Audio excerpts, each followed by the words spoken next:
हाय दोस्तों, मैं आशीष स्वागत करता हूं आपके अपने यूट्यूब चैनल पैशन कंपटीशन में। इसके पहले हम लोगों ने हिस्ट्री के 45 क्वेश्चंस कर लिए हैं। आइए तो 46वें क्वेश्चन से स्टार्ट करते हैं।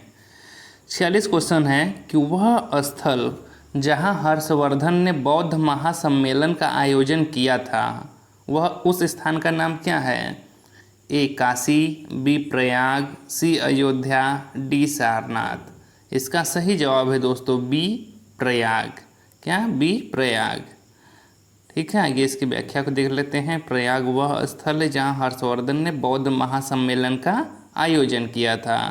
आइए क्वेश्चन नंबर 47 देखते हैं। कन्नौज से पूर्व हर्षवर्धन का शासक था। कन्नौज से पूर्व हर्षवर्धन कहाँ का शासक था? ए कौशाम्बी, बी कुशीनगर, सी श्रावस्ती या डी थानेश्वर। इसका सही जवाब है दोस्तों डी थानेश्वर। ठीक है, आइए इसकी व्याख्या को देख लेते हैं। सारे प्रीवियस ईयर के क्वेश्चंस हैं दोस्तों। देखिए, हर्षवर्धन अंतिम हिंदू सम्राट था जिसने समस्त उत्तरी भारत पर राज्य किया। हर्षवर्धन 606 ईस्वी में थानेश्वर के सिंहासन पर बैठा तथा बाद में कन्नौज को अपनी राजधानी बनाया। व्याख्या पर आप लोग विशेष ध्यान दीजिएगा, मैक्सिमम क्वेश्चंस यहीं से फंसेंगे। आइए देखते हैं क्वेश्चन नंबर 48। क्या है दोस्तों? 12वीं शताब्दी के आरंभ में दिल्ली पर किसका शासक था? ए तोमर वंश, बी खिलजी वंश, सी सैयद वंश, डी तुगलक वंश। इसका सही जवाब है दोस्तों ए तोमर वंश। ठीक है, 12वीं शताब्दी के आरंभ में दिल्ली पर किसका शासक था? तो तोमर वंश। आइए इसके व्याख्या को देख लेते हैं। क्या है? 12वीं शताब्दी के आरंभ में दिल्ली पर तोमर वंश का शासन था। अनंगपाल दिल्ली के तोमर वंश के संस्थापक थे। प्रतिहारों और चौहानों की भांति तोमर भी विदेशी थे। ठीक है दोस्तों, आइए क्वेश्चन नंबर 49 देख लेते हैं हम लोग। जयचंद के विश्वासघात के कारण पृथ्वीराज चौहान की पराजय हुई। कालांतर में जयचंद कहाँ और कब मारा गया? ये पता है ना आप लोगों कि पृथ्वीराज चौहान क्यों मारा गया था? क्योंकि जयचंद ने उसके साथ क्या किया था? विश्वासघात किया था। ठीक है, तो यहाँ पर क्वेश्चन कि कालांतर में जयचंद कहाँ और कब मारा गया, बड़ा ही फेमस क्वेश्चन है दोस्तों। ऑप्शन ए है तराइन 1192, बी चंदावर 1193, सी कन्नौज 1194 या डी उपयुक्त में से कोई नहीं। इसका सही जवाब है दोस्तों आप लोगों का बी चंदावर। चंदावर के युद्ध में जयचंद मारा गया था। बहुत फेमस क्वेश्चन है, याद रखिएगा। ये इसकी व्याख्या को देख लेते हैं कि चंदावर का युद्ध मोहम्मद गोरी और कन्नौज के राजा जयचंद के बीच लड़ा गया, जिसमें जयचंद की हार और मृत्यु हुई। यही मोहम्मद गोरी था जिसने पृथ्वीराज चौहान को भी पराजित किया था। ठीक है दोस्तों, याद रखिएगा चंदावर का युद्ध किसके किसके बीच हुआ था? तो जयचंद और मोहम्मद गोरी के बीच में। ठीक है दोस्तों, और किसकी जीत हुई थी? मोहम्मद गोरी के, और जयचंद क्या हुआ था? मारा गया था। आइए क्वेश्चन नंबर 50 देखते हैं। निम्न में से कौन से वंश ने भारत के दक्षिण भाग पर शासन नहीं किया है? ए चेर, बी पांड्या, सी राजपूत, डी चोला। ये देखिए स्टेनोग्राफर 2019 में पूछा गया प्रश्न है दोस्तों। इसका सही जवाब है सी राजपूत। राजपूत ने क्या किया है? भारत के दक्षिण भाग पर शासन नहीं किया है। आइए इसकी व्याख्या को देख लेते हैं हम लोग। राजपूत वंश ने भारत के दक्षिण भाग पर शासन नहीं किया। 7वीं 12वीं शताब्दी तक का काल राजपूत काल कहलाता है।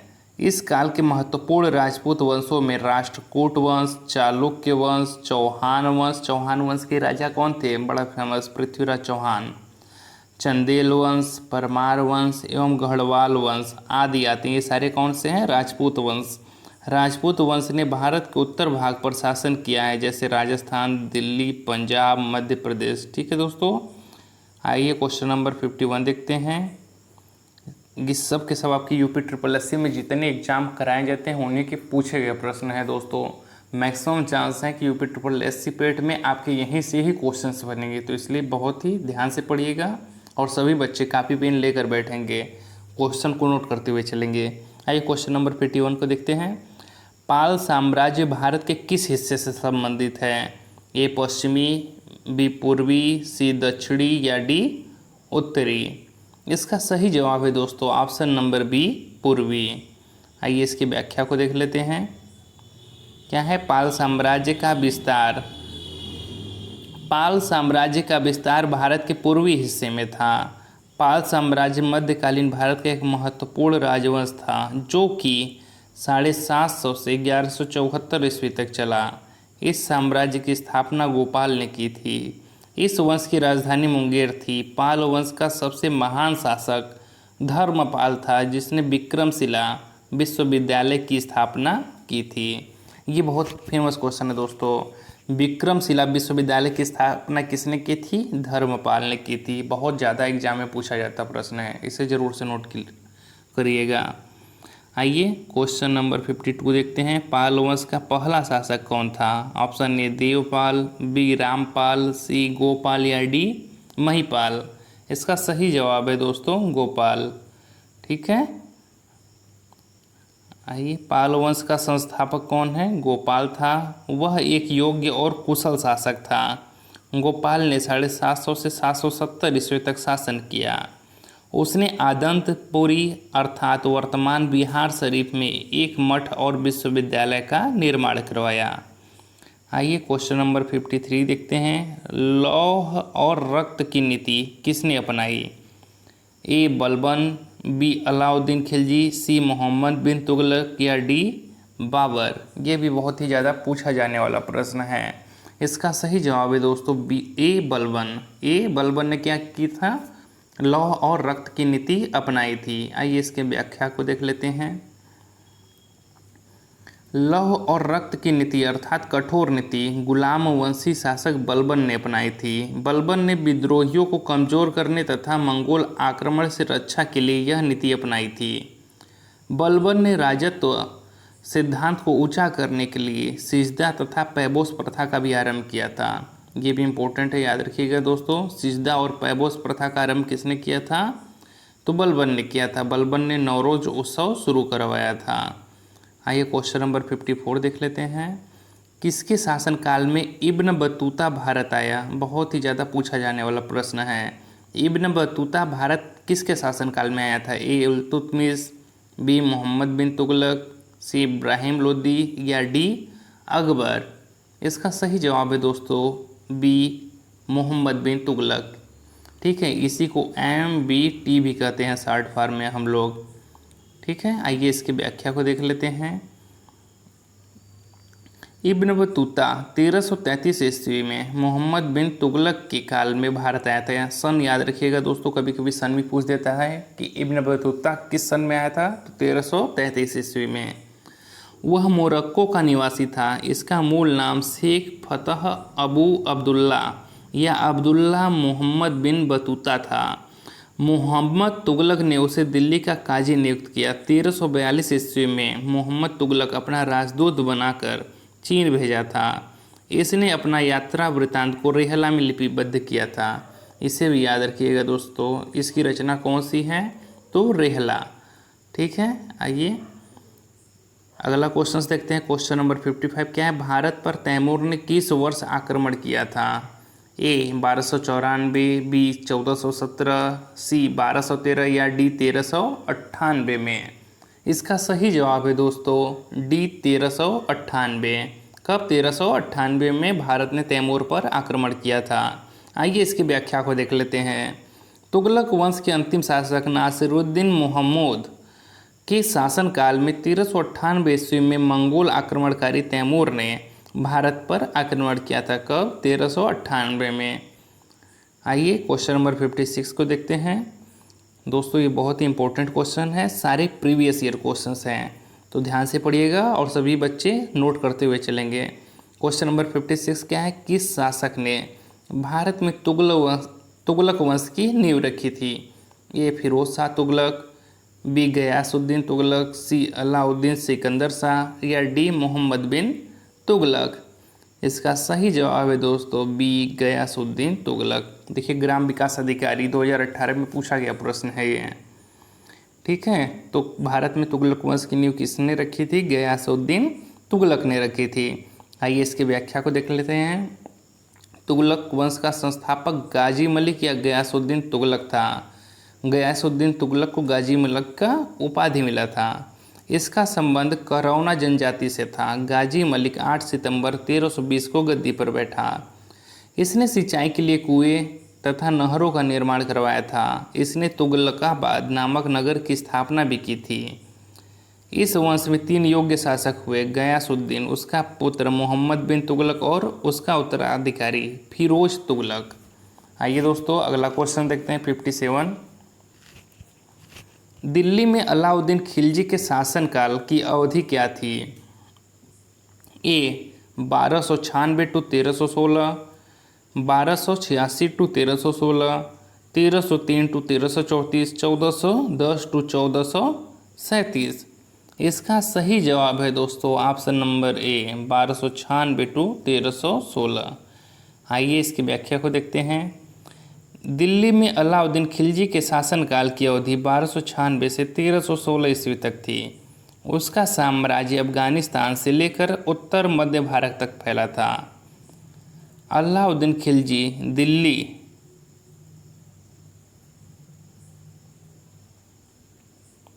सल्तनत के खिलजी वंश का दूसरा शासक था। अलाउद्दीन खिलजी के प्रमुख विजय अभियान: एक गुजरात विजय 1298 ईस्वी, दूसरा जैसलमेर विजय 1299 ईस्वी, तीसरा रणथंभौर विजय 1301 ईस्वी और चौथा चित्तौड़ आक्रमण 1303 ईस्वी था। ठीक है दोस्तों, आइए क्वेश्चन नंबर 58 देखते हैं।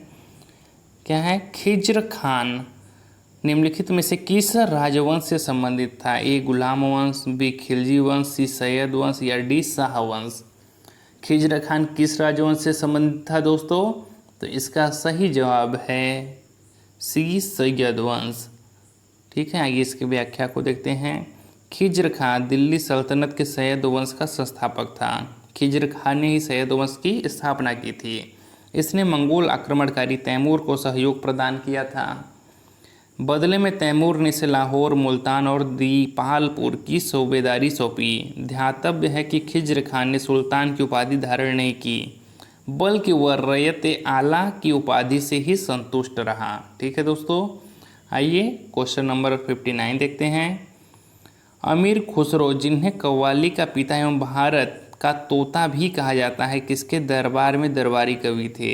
ए इल्तुतमिश, बी रजिया सुल्तान, सी बिलवन या डी अलाउद्दीन खिलजी।